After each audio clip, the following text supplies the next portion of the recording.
Martha Nussbaum, a philosopher and critic at the University of Chicago Law School, focuses on ethical and political concerns, particularly social justice. Her work is universalist, focusing on ethical and political concerns, particularly social justice, regarding women and other disadvantaged groups.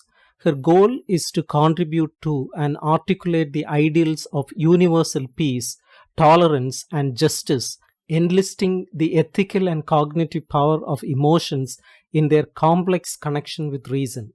Nussbaum has argued for the crucial role of the humanities and social sciences in laying the critical foundations for us to examine our own beliefs, learn about other cultures, and cultivate our imagination.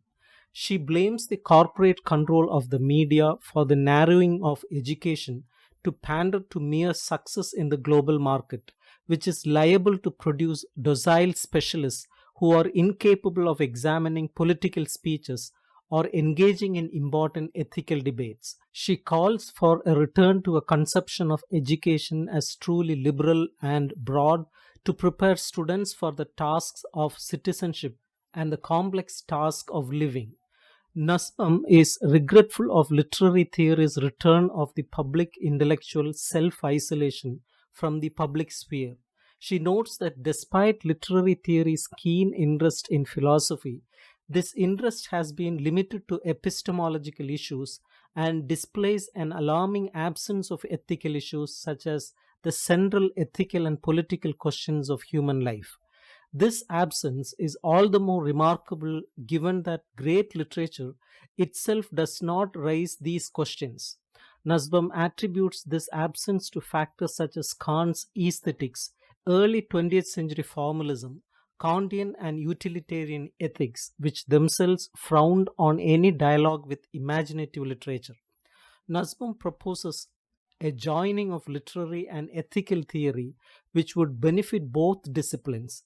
An awareness of ethical theory would clarify exactly what literature offers by articulating issues about social structures, economics, or identity.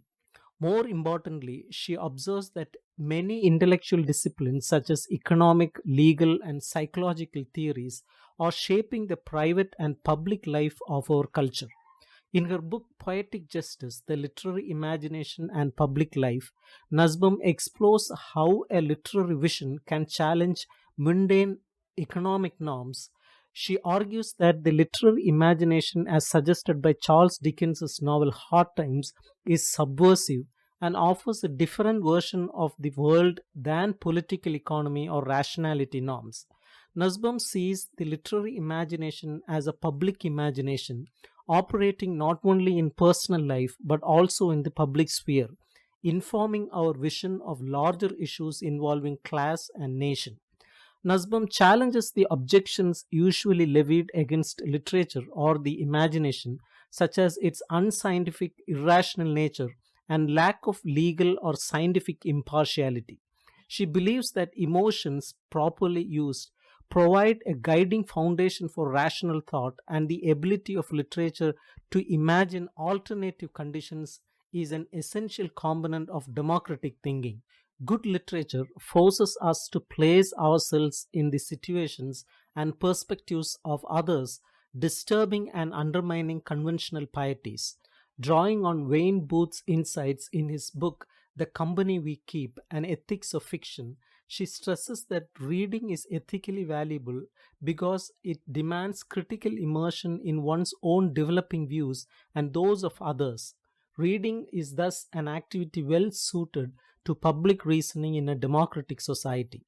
Nussbaum invokes universal humanistic imperatives, stating that the novel constructs a paradigm of ethical reasoning that generates potentially universalizable concrete prescriptions by bringing a general idea of human flourishing to bear on a concrete situation. She believes that the literary imagination should not replace moral or political theory, but rather have a role in the construction of these theories, given its capacity to develop moral capacities.